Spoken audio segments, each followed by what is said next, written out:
اور اب فرض ہے۔ یہ بات کہاں تک درست ہے کہ ہم عالمی نبی کی عالمی امت ہیں تو ہمیں عالم کی تبلیغ کے لیے نکلنا چاہیے؟ تو آج میں بھی اگر یہاں بیٹھا ہوں تو اس کے پیچھے تبلیغ کا ہاتھ ہے۔ آج کل جو عام طور سے تنظیمیں اور جماعتیں ہیں جو دعوت کا کام کرتی ہیں یا لوگوں کو دین کی طرف بلاتی ہیں، وہ ان کے ذہن میں یہ تصور ہوتا ہے کہ ہم داعی ہیں، یعنی اور سب لوگ تو خراب ہیں اور ہم ان کو ٹھیک کرنے کے لیے نکلے ہیں۔ اس کام کے لیے جماعت قائم ہو رہی ہے، اس کام کے لیے تنظیم قائم ہو رہی ہے، لیکن اپنی فکر سے، اپنی عیوب سے بے خبر ہوتے ہیں۔ خود ہمارے اندر کیا عیب پائے جاتے ہیں، خود ہم کس جگہ پر کھڑے ہیں، دین کے اعتبار سے ہمارا رویہ صحیح ہے یا غلط ہے، کہاں صحیح ہے کہاں غلط ہے، اس فکر سے بسا اوقات ہم بے تعلق ہو کر صرف یہ کام کرتے ہیں کہ دوسروں کو پہنچائیں، دوسروں کی اصلاح کریں، کہ طرز عمل کو بہتر بنائیں۔ اس پر ساری توجہ اس پر مرکوز ہوتی ہے، اور خود اپنا کیا حال ہے اور ہم کس درجہ دین پر صحیح معنی میں کاربند ہیں اور کہاں کہاں ہمارے اندر نقائص ہیں، یہ فکر اس دوسروں کی اصلاح کی فکر میں خود ختم ہو جاتی ہے۔ اس کا نتیجہ یہ ہوتا ہے کہ ہماری دعوت بھی اور ہمارا دین کو پھیلانے کا جذبہ بھی وہ اتنا کامیاب نہیں ہوتا جتنا ہونا چاہیے۔ رسول کریم سرور دو عالم صلی اللہ علیہ وسلم نے جب دعوت کا آغاز فرمایا تو یہ کام کیا کہ جتنا دوسرے لوگوں کو حکم دیا کہ تم ایسا کرو، اس سے زیادہ خود عمل فرمایا۔ سارے لوگوں کو کہا کہ بھئی 5 نمازیں فرض ہیں تمہارے ذمہ، تو دوسروں کو تو 5 نمازیں فرمائیں، لیکن خود 8 نمازوں کا مکمل اہتمام فرماتے تھے۔ اشراق، تہجد اور رات کے وقت میں تہجد اور اوابین۔ تو دوسروں کو کہا کہ نہیں، تمہیں اتنی کرنے کی ضرورت نہیں ہے، یعنی لازمی نہیں ہے تمہارے ذمہ، لیکن خود کر کے یہ دکھایا۔ زکوٰۃ فرض کی تو 2.5% 40واں حصہ یہ کہہ دیا کہ بھئی 40واں حصہ ادا کر دو تو تمہارا مال جو ہے وہ پاک ہو جائے گا۔ جعلہ اللہ طہارۃ للاموال، کہ زکوٰۃ کو جو 2.5% ہے وہ تمام مال کے طہارت کا اور پاکی کا سبب بن جائے گا۔ دوسروں کو تو یہ کہا۔ خود اپنا حال یہ ہے کہ گھر میں کوئی چیز رہتی ہی نہیں، نماز پڑھا رہے ہیں، نماز کے اندر خیال آ گیا کہ میرے گھر میں سونے کا ایک ٹکڑا پڑا ہوا ہے، تو قبل اس کے کہ نماز کے بعد جو تھوڑی دیر تسبیحات وغیرہ ہوتی ہیں، اس کے بجائے اٹھ کر جلدی سے تشریف لے گئے، واپس جلدی سے آ گئے۔ تو پوچھا گیا کہ بھئی یہ آپ جلدی سے کہاں چلے گئے تھے؟ تو بتایا کہ میرے گھر میں ایک سونے کا ٹکڑا پڑا ہوا تھا، تو مجھے خیال آیا کہ جب تک وہ اس کے مستحقین تک نہ پہنچ جائے اس وقت تک چین نہیں آیا۔ تو دوسروں کے لیے آسانیاں پیدا کی اور خود اپنے اوپر مشقت جھیلی۔ سرکار دو عالم صلی اللہ علیہ وسلم کا بھی یہ معاملہ تھا، صحابہ کرام رضی اللہ تعالیٰ عنہم اجمعین نے بھی جو دعوت پھیلائی اور جس کی وجہ سے پوری دنیا میں اسلام کا جھنڈا لہرایا، تو وہ اس طرح کہ دوسروں کو تو اطمینان دلایا کہ بھئی اتنا کام کر لو تو ٹھیک ہے، لیکن خود ان کا حال یہ ہے کہ جس کا مورخ یہ لکھتے ہیں کہ رہبان باللیل رکبان بالنہار، کہ رات کے وقت میں وہ معلوم ہوتا ہے کہ راہب ہیں، یعنی وہ دنیا سے قطع نظر کر کے اپنا سارا رابطہ اللہ تبارک و تعالیٰ کے ساتھ استوار فرماتے ہیں، نماز میں کھڑے ہیں، تہجد پڑھ رہے ہیں، قرآن کریم کی تلاوت ہو رہی ہے، اللہ تعالیٰ سے عرض و نیاز ہو رہا ہے. رہبان باللیل رکبان بالنہار، اور دن کے وقت میں وہ سوار ہوتے ہیں گھوڑوں پر اور جہاد کے لیے جہاد کے کام میں مشغول ہوتے ہیں. رہبان باللیل رکبان بالنہار. اور یہ بات کسی مسلمان نے نہیں کہی، بلکہ جو مخالف دشمن تھا وہ جب مسلمانوں کے کیمپ کا حال معلوم کرنے کے لیے آیا اور اس نے جا کر اپنے سرداروں کو رپورٹ دی تو اس میں کہا بھائی ان لوگوں سے مقابلہ کرنا مشکل ہے، اس لیے کہ ان کا حال یہ ہے کہ رہبان باللیل رکبان بالنہار. تو یہ صحابہ کرام کا بھی معمول اس پر رہا، جہاں اللہ تعالیٰ نے یہ فرمایا کہ اپنی فکر کرو اور جو لوگ کے گمراہی میں پڑے ہوئے ہیں وہ تمہیں، اگر تم سیدھے راستے پر ہو تو وہ تمہیں کوئی نقصان نہیں پہنچائیں گے. تو وہی ساتھ میں فرمایا الی اللہ مرجعکم فینبئکم بما کنتم تعملون. تم سب کو اللہ کے پاس لوٹنا ہے اور وہ تمہیں بتائے گا کہ تم زندگی میں کیا عمل کیا کرتے تھے. لہذا یہ جو اپنی اصلاح کی فکر، اس سے کوئی بھی مستثنا نہیں. یہاں تک کہ ہمارے حضرت حکیم الامت مولانا شبیہ صاحب تھانوی رحمۃ اللہ علیہ، بہت سے لوگوں کو انہوں نے خلفاء بنایا، اپنا مجاز بنایا کہ بھئی اب تم الحمدللہ دین صحیح طریقے سے سمجھ بھی گئے ہو اور فی الجملہ اس کے اوپر کاربند بھی ہو، تو اب ہم تمہیں اجازت دیتے ہیں کہ دوسروں کو بھی بیعت کر لیا کرو، دوسروں کو بھی تلقین کر لیا کرو. خلیفہ مجاز جس کو کہتے ہیں. آج تو خلافت بڑی سستی ہو گئی ہے، جو ذرا سا چند دن کسی مرشد کے پاس رہ لیا تو بہت جلدی اس کو خلافت عطا کر دی جاتی ہے. لیکن حضرت حکیم الامت قدس اللہ تعالیٰ سرہ کا جو طریق ہے اس میں خلافت تو کجا، بیعت جو ہے وہ بھی جلدی نہیں کرتے تھے. فرمایا کرتے تھے کہ اصل چیز اصلاحی تعلق ہے، بیعت نہ فرض ہے نہ واجب ہے نہ کوئی ایسی لازمی چیز ہے کہ اس کے بغیر انسان کی نجات نہ ہو. ایک برکت کی چیز بے شک ہے، لیکن اصل کام جو ہے وہ اصلاح کا ہے، اور اصلاح ظاہر کی بھی اور باطن کی بھی. تو اصل کام جو ہے وہ یہ کہ کسی شیخ سے تعلق قائم کر کے آدمی اپنے ظاہر و باطن کی اصلاح کرے. بیعت اسی لیے حضرت جلدی نہیں کرتے تھے بیعت کرنے میں، پہلے آنا جانا ہو، خط و کتابت ہو، ایک دوسرے کے ساتھ مناسبت پیدا ہو، اور پھر اعتقاد بھی ہو، جو باتیں بتائی جائیں ان کے اوپر عمل بھی کرے. یہ سب دیکھنے کے بعد جب دیکھتے تھے کہ اب یہ صحیح راستے پر پڑ گیا ہے تو اس وقت بیعت بھی کر لیتے تھے. تو بیعت میں بھی جلدی نہیں کرتے تھے، اور بیعت کرنے کے بعد خلافت دینے میں بھی جلدی نہیں، بلکہ اس کو ہر طرح سے جانچتے تھے اور جانچ کر پھر کسی کو اجازت دیا کرتے تھے کہ بھئی آگے تم اب میرے سلسلے میں دوسروں سے بیعت بھی کر سکتے ہو، ان کو تلقین بھی کر سکتے ہو. لیکن ان جن کو بیعت کی اجازت دی، تلقین کی اجازت دی، جس کا مطلب یہ ہے کہ ظاہری اعتبار سے انہوں نے وہ کورس مکمل کر لیا تربیت کا، اور اس تربیت کا کورس مکمل کرنے کے بعد اس لائق ہو گئے کہ وہ دوسروں تک بھی اس بات کو پہنچائیں اور دوسروں کو بھی اپنے جیسا بنائیں. اس کے باوجود ہر خلیفہ کو یہ ہدایت ہوتی تھی کہ ہر وقت اپنے اوپر کڑی نظر ڈال کر دیکھتے رہو کہ مجھ سے کہاں غلطی ہو رہی. اور وہ شعر حضرت کے ہاں بہت زیادہ پڑھا جاتا تھا کہ اندری راہ می تراشو بی خراش، اندری راہ می تراشو بی خراش، دم فارغ مباش، کہ اس راستے میں تو ہر وقت تراش خراش چلتی رہے گی.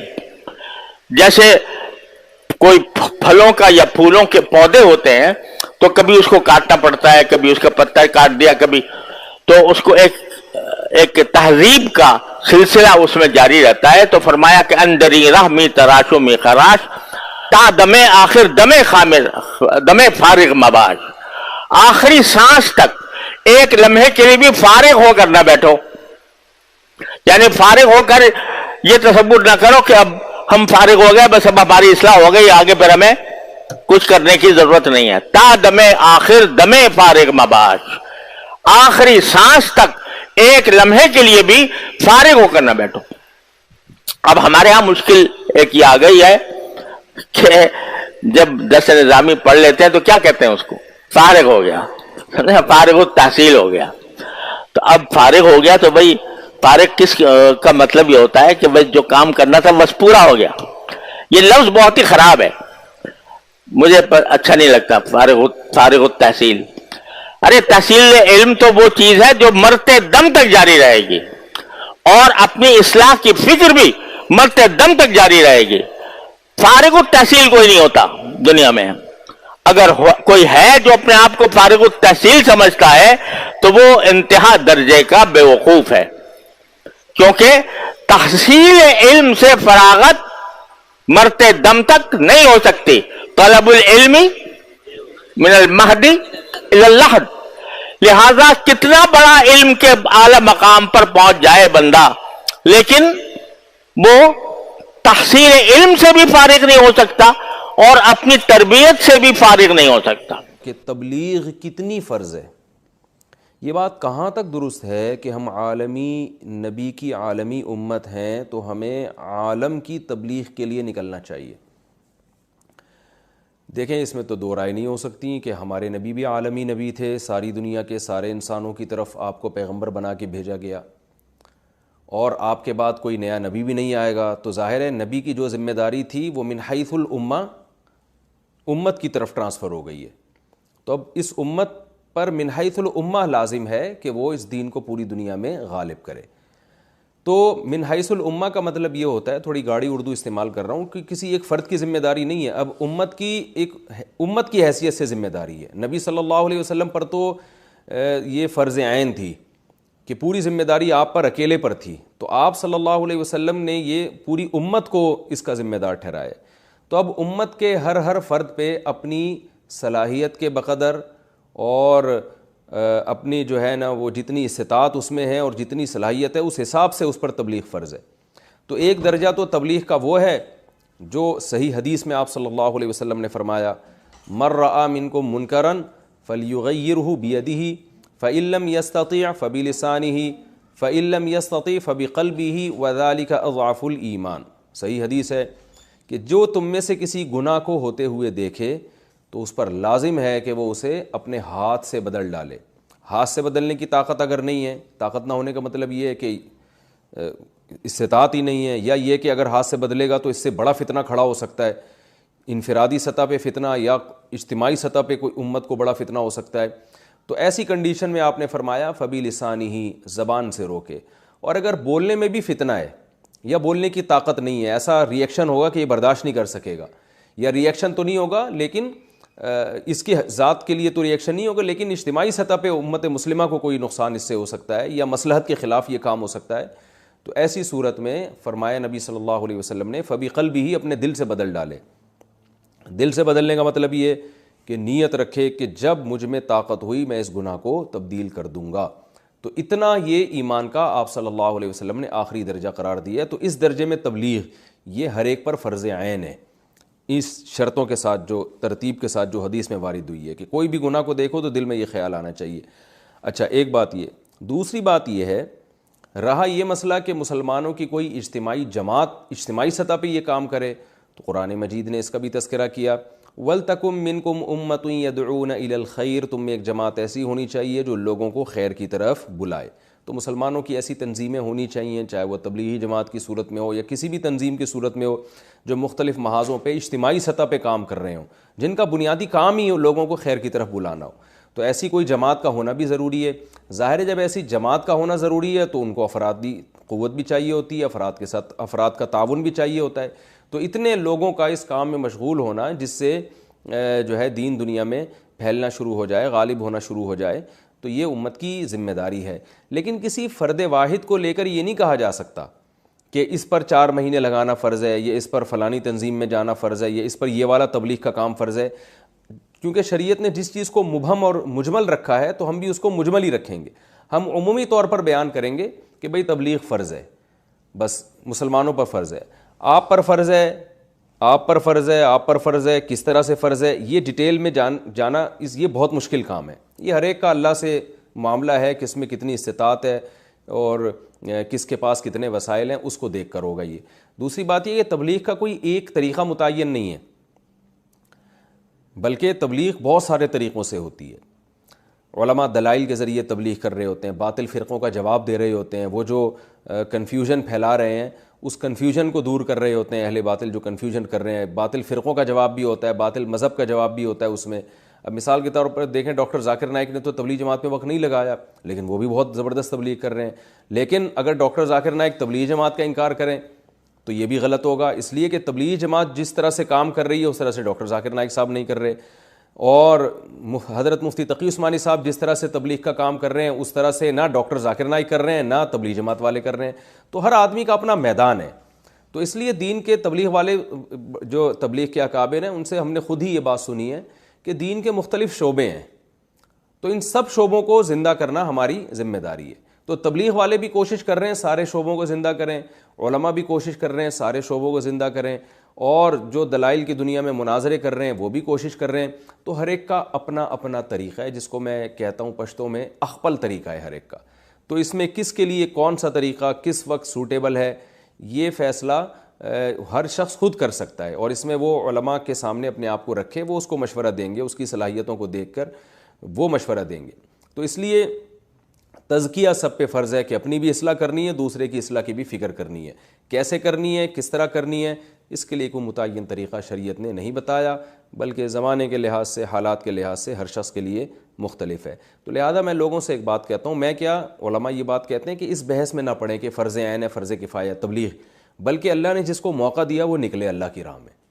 جو اس چکر میں پڑے رہتے ہیں نا کہ فرض عین ہے, فرض کفایہ ہے, 4 مہینے لگانا تو فرض عین تو نہیں ہے تو میں کیوں جاؤں, تو بیچارے خیر و برکات سے پیچھے رہ جاتے ہیں. بھئی آپ کو موقع مل رہا ہے, آپ وقت لگائیں تبلیغ میں, 4 مہینے لگائیں, آپ کی زندگی انشاءاللہ بدل جائے گی. پھر دوسرے شعبے ہیں, تبلیغ میں وقت لگانے کا فائدہ یہ ہوتا ہے کہ ایک فکر پیدا ہو جاتی ہے اور اللہ سے تعلق قوی ہو جاتا ہے. تو فرض عین, فرض کفایہ کی فقہی بحث میں پڑے بغیر آپ وقت لگا لیں. دیکھیں کوئی کھانا سامنے رکھا ہوا ہو نا, بڑا صحت اس سے آپ کی بھی اچھی بھی ہو جائے گی اور کھانا بھی مزیدار ہے, بھوک بھی لگ رہی ہے. اب آپ مفتی صاحب کو فون کریں, مفتی صاحب میری بھوک کی یہ کنڈیشن ہے اور میرے باڈی میں ان منرلز کی کمی ہو چکی ہے, اس کے لیے یہ والا کھانا میرے اوپر فرض عین ہے, فرض کفایہ ہے, یا مستحب ہے, یا صرف جائز ہے. تو مفتی کہے گا بھائی تو کھانا ہے, کھا, فائدہ ہو رہا ہے تو کھا لو بس, ٹھیک ہے نا. کیا کرنا ہے اس بحث میں پڑھ کے کہ فرض عین ہے تو فرض کفایہ تو وہ, اور پھر وہ واجب لعینی ہے کہ لغیری ہے, ان اصطلاحات میں پڑھ کے فائدہ کیا ہے.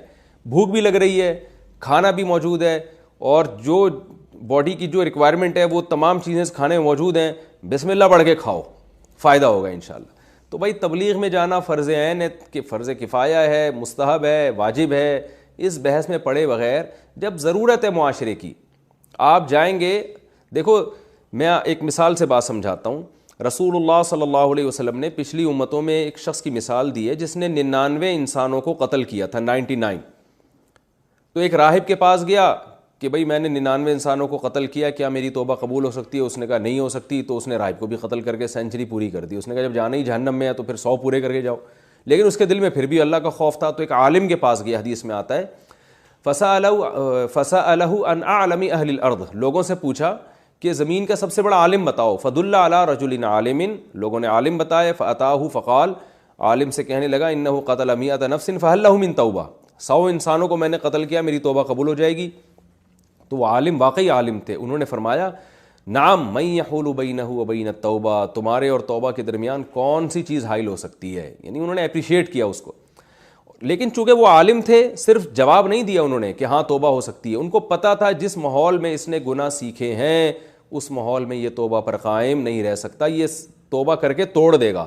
لہذا ان عالم نے اس شخص کو مشورہ دیا انطلق الی ارض کذا وکذا فإن بها أناسا يعبدون الله فاعبد الله معهم ولا ترجع إلى أرضك فإنها أرض سوء، کہ تم فلاں فلاں بستی میں جاؤ، وہاں نیک لوگ رہتے ہیں، ان کے ساتھ رہ کر اللہ اللہ کرو اور واپس اس بستی کی طرف لوٹ کر نہیں آنا، وہاں جا کے توبہ کرو۔ تو اس حدیث سے ہمیں کیا پتہ چلتا ہے؟ بھائی توبہ پر قائم رہنے کے لیے، اپنی اصلاح کے لیے ماحول کا بدلنا ضروری ہے۔ بخاری مسلم کی متفق علیہ صحیح حدیث ہے یہ، ماحول کا بدلنا ضروری ہے۔